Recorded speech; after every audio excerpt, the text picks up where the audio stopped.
Ayan, so hello guys. What we're going to do today or cook for today is uh, spaghetti in a white sauce, or let's say carbonara. My own version of carbonara. Ayan, so we have bacon, we have shrimp, and we have a half of onion and 4 cloves of garlic.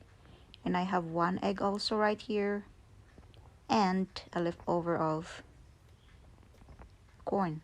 And now we have to slice or finely chop the yellow onion. Yan. And then next, you have to set aside.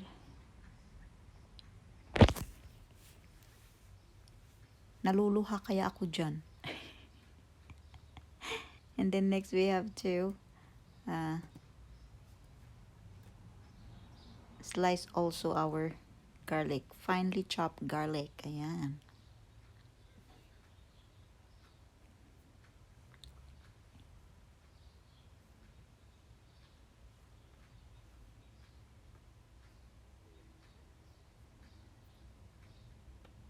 Now let's chop it. Oh, meron pang natira. Ayan. Simpleng ano lang. Ilang ingredients lang yan. You can use not necessarily bacon. You can use another kind of meat. If you want chicken, you can use chicken breast.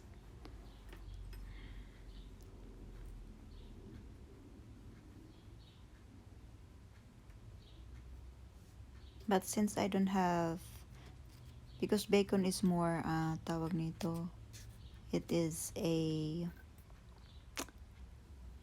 easier to thaw and thaw. And so have to slice it also. Not too small, just like that.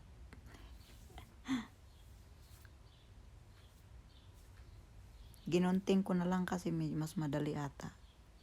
Mas madaling magunting.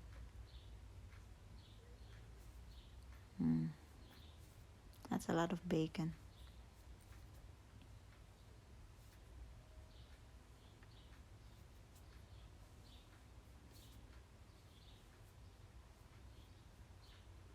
Or you can just shrimp.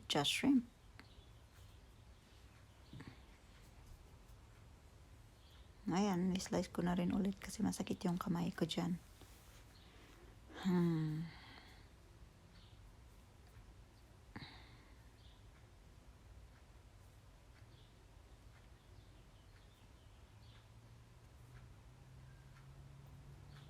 Ayan, slice na. And then next,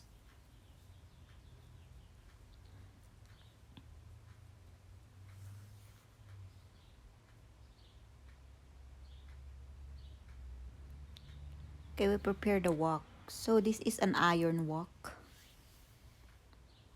And at the same time, we have to boil the water for our pasta. And I forgot, as an added ingredient is the spinach. Oh yan, show it again, all the ingredients. Shrimp. Yeah, so I just seasoned the shrimp with garlic powder, pepper, paprika. That's it, and mix them together to absorb the taste also. Yan. So while we are boiling the water for the pasta, we have to cook our shrimp. But first thing first, we have to turn on the stove. Nakakalimutan ko minsan. Pasaway. And so it's getting hot. Of course, we have to take, there's a little bit of water there. You have to wipe it with a paper towel. Ayan, so first thing, we have to put the bacon.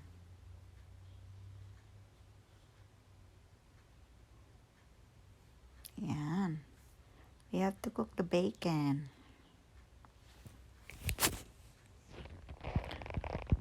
Stir, stir.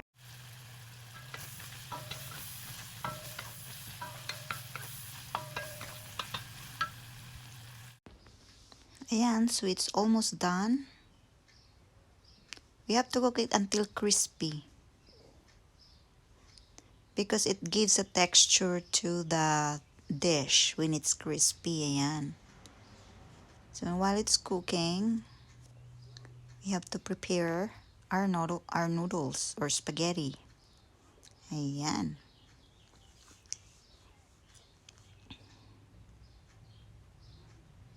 Ang daming trabaho, no? Pag nagluluto ka. Pero talagang ganyan, guys.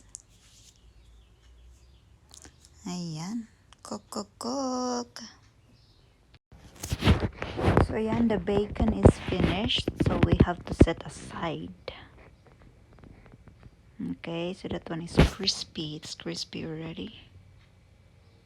So while waiting for the pasta to finish, I have to set aside this one. And then we have to at least leave bacon oil in the wok. And then we have to put the shrimp. Cook it until it's pink. Ayan, guys. So this is just a simple dish, a simple way to make your own sauce, to make your own white spaghetti sauce, or we could call carbonara. Ayan, our pasta is almost done. So let's just stir and stir until it's cooked evenly. Not too overcooked, because when it's overcooked, it will become gummy. So ayan, guys. And now it's done, and then we have to set aside again. So let's just set aside. And then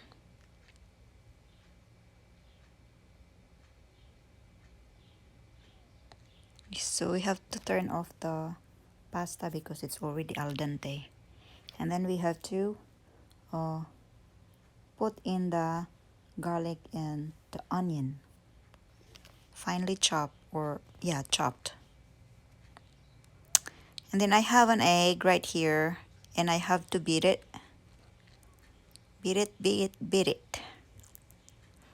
Yan. While I'm beating the egg, I have to get the cream. This is a heavy cream that I use. It's a heavy cream I use for the sauce. And then I have to mix it onto the egg.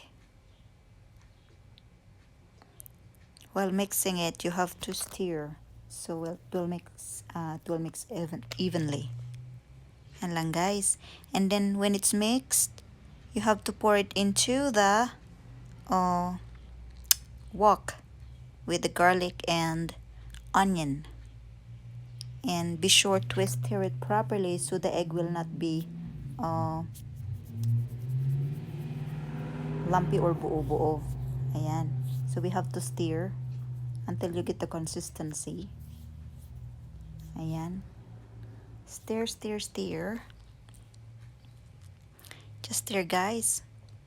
Because if you don't stir, you can see the egg will become lumpy. Yeah, I put all the heavy cream too. And so that is 1 pint, I guess, or 1/4, equivalent to 8 ounces of heavy cream.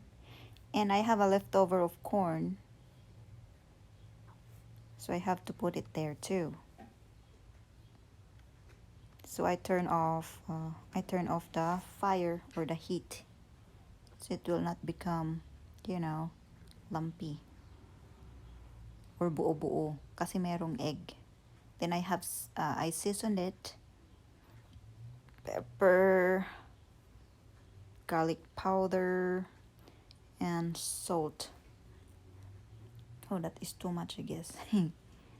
Okay, so be sure to taste, not too salty, guys. It's okay to not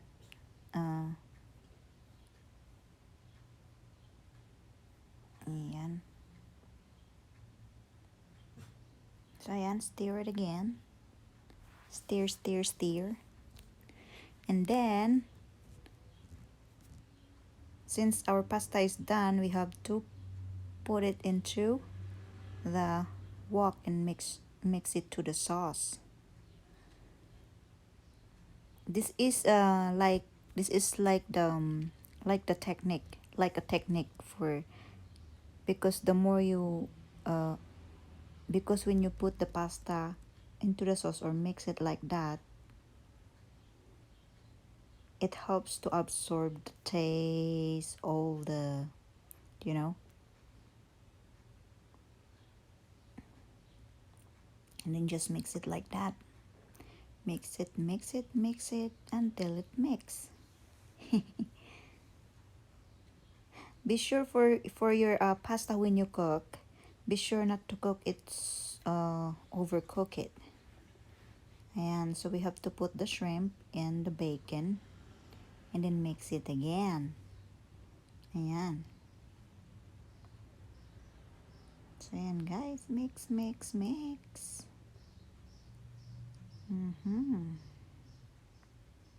Mix, mix, mix. Simple lang, simple lang. Ano lang yung ginamit ko? It's just a heavy cream. Or you can use cream.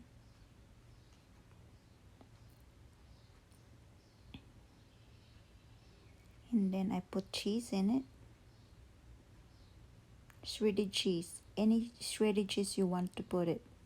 It's optional if you want to put cheese in it to make it more, you know, creamy. Like that. Ayan. And then stir it properly. Be sure not to get burned. Ayan. So see, inabsorb niya yung sauce. So it's all in the noodles. It's all in the spaghetti. So kahit walang noodles, ay kahit walang sauce sa ano, when it mix already like that, the noodles absorb the taste already, the flavor. Ayan. So nagkamali ako dito guys. I forgot to put the spinach. So I turn it back.